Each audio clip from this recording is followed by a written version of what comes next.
শুভ দুপুর আমার প্রিয় ফ্যামিলি, আশা করি তোমরা সবাই ভালো আছো আর তোমাদের আশীর্বাদে আমিও ভালো আছি।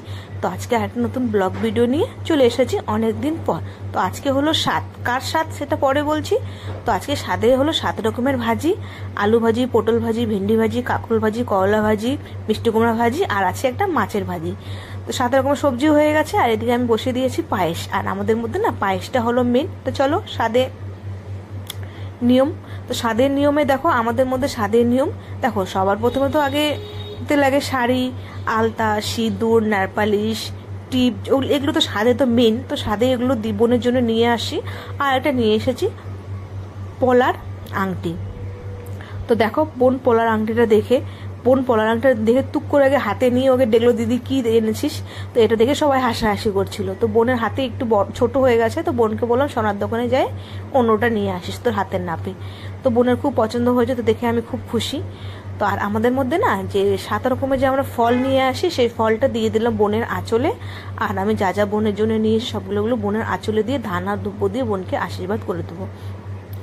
আর মা বোনকে স্বাদ খাওয়াতে পারবে না এর কারণেই, কারণ বাবা মারা গিয়েছে 1 বছর। তো এটা একটা শুভ কাজ, তো মা বলছে না শুভ কাজে আমি বোনকে স্বাদ দিব না, তুমি দাও। তো আমি বললাম যে ঠিক আছে।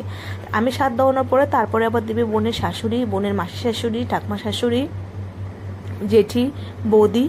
তো এখন তোমরা বলবে দিদি ভাই বোনের শাশুড়ি থাকতে তুমি কেন স্বাদ দিচ্ছ?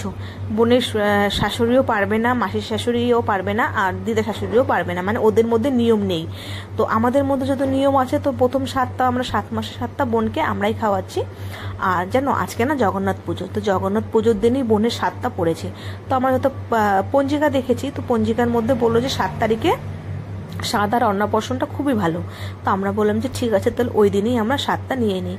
আর জানি না তোমরা শুনতে, আমার ভয়েসটা শুনতে পাচ্ছ কি পাচ্ছ না, যে তোমার বাবার বাড়িতে আসলে না আমার ভিডিও দেওয়া একদমই হয় না। আর বিশেষ করে আমার ভয়েসটা দিতে খুব অসুবিধা হয়, কেন বলো তো, মেন পজিশনে বাড়ি, সবসময় গাড়ি যাওয়া আসা করে, গাড়ির আওয়াজ। আর আমাদের বাড়িতে কতগুলো ডগি আছে, তোমাদেরকে বলেছিলাম যে আমাদের বাড়িতে ডগির ব্যবসা করে, মানে ডগ যে ল্যাবরেটরি পিস ডগের ব্যবসা করে, সেই ডগের আওয়াজ বউ বউ।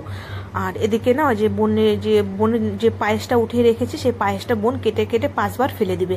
আর আমাদের মধ্যে না পায়েসটাই হলো মেন, যে পায়েসটা যে করে নেবো সেটা কাঁসার বাটিতে বোনের নাম করে উঠাবো। উঠানোর পরে কি হয় বলো তো, সেই পায়েসটার মধ্যে আমাদের ছেলে বা মেয়ে হয় সেটাতেই আমরা বুঝতে পারি।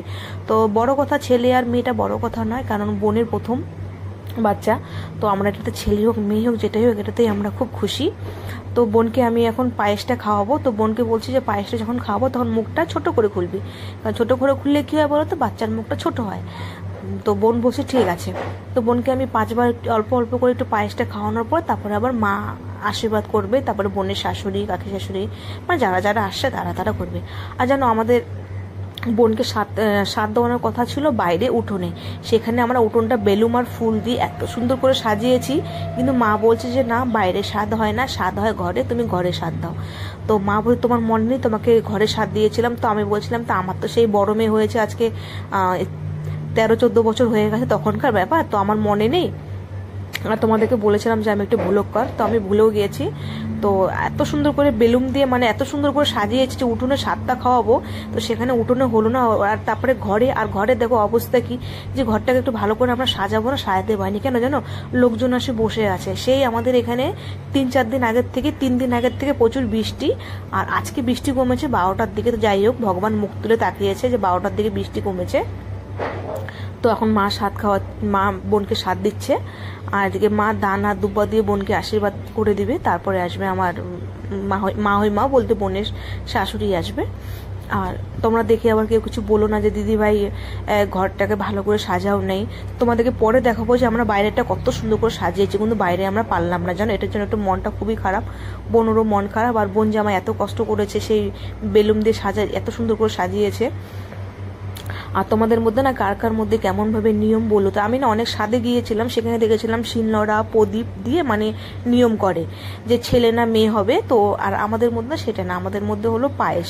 দেখো সবার মধ্যে তো নিয়ম তো আর একই থাকে না, নিয়ম থাকে আলাদা। আর এখন হচ্ছে বোনের শাশুড়ি স্বাদ দিয়ে দিবে। আর আমাদের মধ্যে না স্বাদ দেওয়ার সময় একটা ছেলে আর একটা মেয়ে লাগে। তো বৌদির ছেলে চলে আসছে, আর এখন আসবে হলো আমার ছোট্ট মেয়ে গুনগুন। আর তোমরা বলো তোমার বৌদি থাকতে তো তুমি কেন দিচ্ছ? না গো, বৌদিটা হলো পাশের বাড়ির বৌদি, তোমাদেরকে বলেছিলাম এর আগেও যে আমরা 3 বোন। 3 বোন আমরা। আর দেখুন এদিকে না আমার যে মোবাইলটা ধরে যে ভিডিওটা করছে এটা না আমার বড় মেয়ে করতেছে। তোমাদেরকে এর আগেও বলেছিলাম যে আমার 2 মেয়ে, তো আমার বড় মেয়ে যেহেতু আমার সঙ্গে থাকে না, ও দাদু বাড়িতেই থাকে মানির সাথে। তো বোন মেয়ে ভিডিও করছে, তো মেয়ে ঠিক মতো ভিডিও করতে পারে না, কেন এগুলো কোনোদিনও করেনি। ও মায়ের সাথে একটু ওর মানির ভিডিও করে দেয়, তো প্রথমবার করেছে। এই জানি যে আমার মেয়ে বলছে মা আমি মানিকে স্বাদ দিব। তা আমি বললাম তুমি ছোট, তুমি স্বাদ দিতে পারবে না, তুমি একটু পায়েস আর মিষ্টি খাইয়ে দাও। কেন বলো তো, আমার ছোট বোন আর আমার মেয়ে খুব মিল। ওর মানি আর আমার মেয়ে যেখানে যাবে মানি মেয়েকে ছাড়া যাবে না, আর মেয়ে মানিকে ছাড়া যাবে না, মানে প্রচুর মিল। তো আমার বোনকে ভালোবেসে মানি ডাকে, মাসি করে ডাকে না, মানি ডাকে। তো এদিকে আমাদের গুনগুন অনেক ডাকাডাকির পর গুনগুন আসলো। এদিকে তোমার দাদা ভাইও দিয়ে দিল আমার বোনকে আশীর্বাদ। দেওয়ানোর পরে এখন বোন খাওয়া দাওয়া করবে। খাওয়া দাওয়া করানোর আগে না আমাদের মধ্যে নিয়ম যে প্রথমে ছেলেকে খাওয়াবে, তারপরে মেয়েকে খাওয়াবে, মানে যেটা নিয়ম সেই নিয়ম অনুযায়ী বোন খাওয়াচ্ছে। খাওয়ানোর পরে তারপরে আবার বোন খাওয়া দাওয়া করবে। খাওয়া দাওয়া করানোর পর তারপরে আমরা আবার লোকজনকে বসিয়ে দিব খাওয়া দাওয়া করাতে। তো এদিকে আবার দেখো মেয়েকে আবার ধাওয়া দিচ্ছে মা, টিভি দেখতেছি বলে। তো তারপরে যে বোন খাওয়া দাওয়া করানোর পর চলো তোমাদেরকে আমি বাইরেটা দেখাচ্ছি কিভাবে আমরা প্যান্ডেলটা করেছি। তো এটা হলো বাইরেরটা পুরো হলো ফুল দিয়ে সাজানো হয়েছে, এটা বাইরের গেট। আর জানো ফুল দিয়ে সাজিয়েছি না, মানে সবাই কি করছে বলতো, ফুলগুলো না মানে তুলে নিয়ে চলে গেছে এখান থেকে, জানো মানে কি বলবো, আমাদের এখানকার মানুষ বলার কিছু নেই। আর এটা হলো আমাদের বাইরের গেটটা। তো আমার না ভয়েস দিতে খুবই অসুবিধা হচ্ছে, কারণ গাড়ি চলতেছে বুঝতেই পারছো। তো এটা হলো আমাদের মেন যে গেট ঢুকানোর বাড়ির, সেই গেটটা হলো পুরো বেলুন দিয়ে সাজানো, আর বাইরেরটা হলো ফুল দিয়ে সাজানো। তো তোমরাই দেখো বন্ধুরা, এত সুন্দর করে দেখো, যেখানে বোনকে স্বাদ দেবো, মানে স্বাদটা দেওয়াবো, সেখানে দেখো এত সুন্দর করে সাজিয়েছি। সেই জায়গাটা দেখো, মানে কি বলবো, এখানে আর স্বাদ দিতে পারিনি, মন খুবই খারাপ। আর উঠোনটা না পুরো ভিজে গেছে, কারণ বললামই যেটা বৃষ্টি পড়ছে।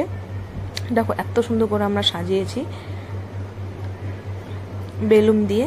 তো এখানে বোনকে যারা আছে, বোনকে এখানে গিফট দিয়ে দিচ্ছে, আর বোনকে আশীর্বাদ করে দিয়ে যাচ্ছে। তো বোনকে আশীর্বাদ করছে, এটা হলো আমার দিদি, দূরের থেকে আসছে। 3টা বাজে, 3টার দিকে দিদি চলে আসছে। আসে এখন দিদি খাওয়া দাওয়া করবে, খাওয়া দাওয়া করে চলে যাবে। আর এই যে এখন রাতে মেয়ে আমার সন্ধ্যা হয়ে গেছে, মেয়ে বলতেছে মা আমার একটু ভিডিও করো। তো মেয়ের ভিডিও করে নিলাম। আর এখন বাজে রাত 10টা। এই 10টার দিকে লোকজন চলে আসে খাওয়া দাওয়া করতে, আর আমাদের এখানে 10টার থেকে লোকজন আসে। তো তোমাদের ভিডিওটা কার কেমন লাগলো, আর লাইক করো, কমেন্ট করো, ভালো লাগলে একটা কমেন্ট করে দিও, লাইক করে দিও। তোমরা সবাই ভালো থেকো, সুস্থ থেকো। টাটা বাই বাই, দেখা হবে আবার নেক্সট ব্লগ নিয়ে।